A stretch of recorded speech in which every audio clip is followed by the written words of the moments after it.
Halo saudari-saudara yang dikasihi oleh Tuhan, terus kita rayakan anugerah kehidupan.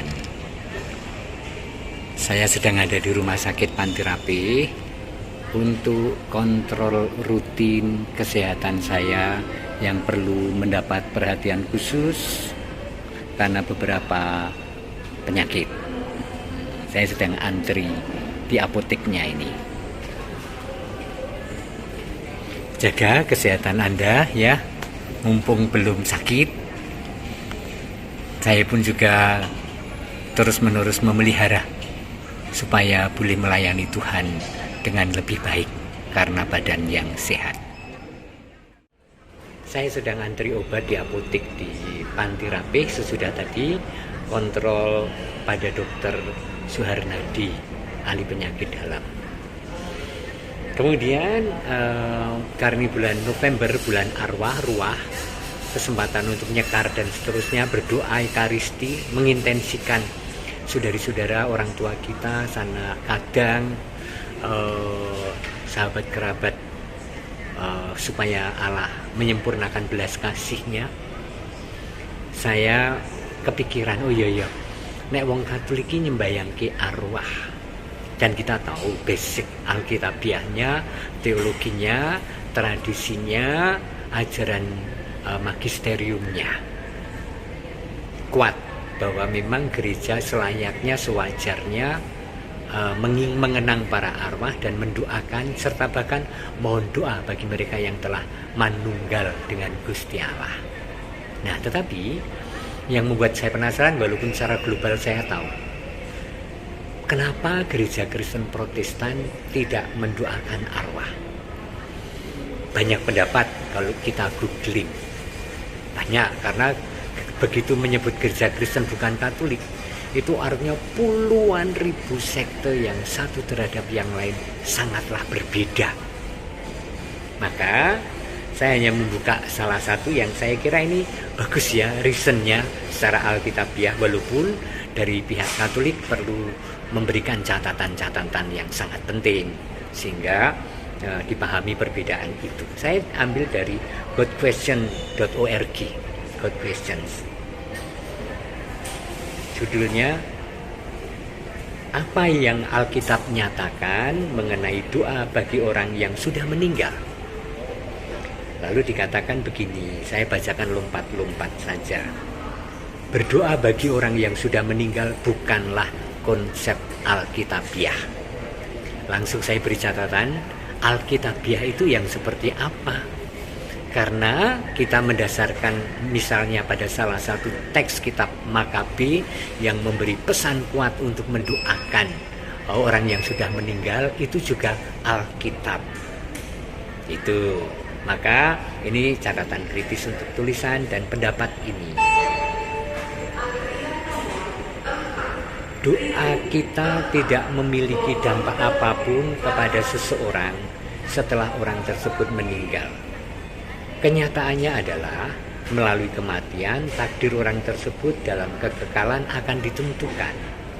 Entah itu diselamatkan melalui iman percaya dalam Kristus sehingga akan berada di surga, di mana ia akan mengalami ketenangan dan sukacita di hadapan Allah, atau dia akan mengalami siksaan kekal neraka.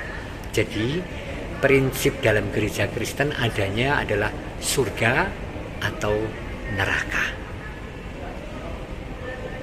Surga berarti bersatu dengan Allah, neraka berarti ya bersatu dengan setan, ya siksaan kekal. Tidak ada excuse antara itu. Sementara juga secara alkitabiah, gereja Katolik percaya pada hidup sesudah kematian, yaitu alam baka.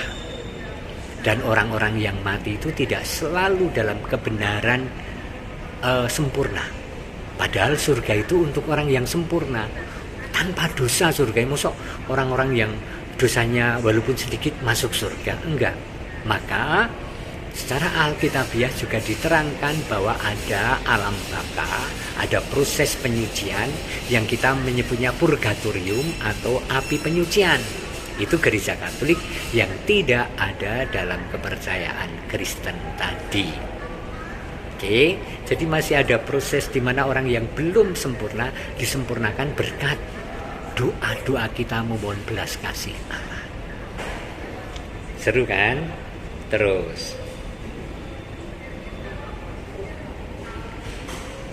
kutipan-kutipan yang dipakai oleh gereja Kristen adalah misalnya kisah orang kaya dan Lazarus di Injil Lukas bab 16.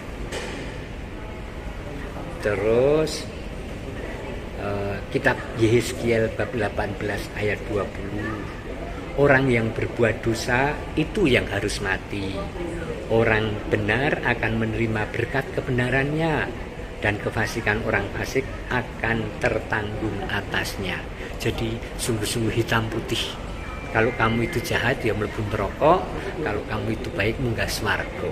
Sebenarnya di sini ada pertanyaan yang sangat penting untuk keimanan kepada Tuhan Yesus. Kasarannya ini loh, kalau serba otomatis dan seolah-olah itu usaha kita sendiri mau naik surga atau neraka, apa fungsi juru selamat? Gak butuh. Dalam pemahaman itu gak butuh juru selamat.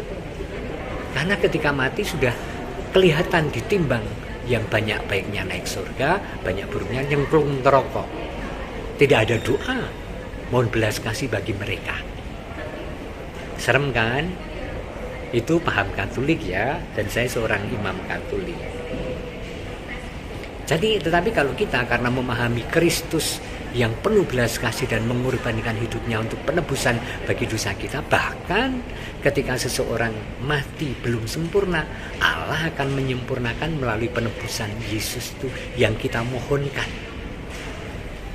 Kenapa? Ya karena surga itu tempatnya orang suci, gak ada dosa. Apakah yang mati itu tidak ada dosa hanya karena pernah mengatakan aku percaya pada Tuhan dan dibaptis? Belum tentu kan? Maka Santo Yakobus dalam suratnya mengatakan iman tanpa perbuatan adalah mati. Jadi iman kepada Allah juga harus ditampakkan dalam perbuatan-perbuatan yang konkret dan nyata. Tuh, kurang lebih begitu. Terus apalagi sih yang perlu saya catat? Oh begini, praktek doa bagi orang yang sudah meninggal memang dilakukan oleh beberapa denominasi Kristen dikatakan. Katolik Roma misalnya memperbolehkan umatnya untuk berdoa, baik untuk orang mati ataupun berdoa atas nama mereka. Saya juga tidak tahu bahwa atau tidak pernah mewakili orang mati untuk berdoa kepada Allah. Nggak tahu ini pendapat dari mana. Ditulis demikian. Tapi mendoakan arwah itu memang ajaran yang sangat dikenal dalam tradisi Katolik. Yang saya sayangkan adalah berikut. Sebaliknya, mereka malah merujuk pada kitab Apokrifa 2 Makabe bab 12 ayat 46. Tradisi gereja, keputusan dari Konsili Trente dan sebagainya sebagai dasar bagi praktek doa yang mereka lakukan ini. Nah ini rodo aneh. Mereka menyebut malah merujuk pada kitab Apokrifa. Memang gereja Katolik menganggap Makabe itu menjadi bagian dari kitab sejarah, kitab suci yang menyejarah. Bahkan bukankah misalnya gereja Kristen baru menolak beberapa kitab sesudah 1600 tahun bersama dengan Katolik menghidupi dan mengimani. Kemudian karena menjadi begitu berbeda, kemudian menolak beberapa kitab. Tapi kan ini aneh. Dan kita harus tahu bahwa gereja Katolik itu berdasarkan Alkitab, tetapi juga tradisi suci yang dihidupi oleh para rasul dulu. Dan juga ajaran magisterium, bagaimana Bapak Suci, konferensi para uskup mengambil keputusan dan menjadikan itu ajaran. Itulah yang menyatukan gereja Katolik yang membuatnya sampai sekarang sangat solid dalam beriman kepada Tuhan. Amin. Dah itu saja dulu, sudah kepanjangan. Tuhan memberkati Anda dan keluarga. Amin.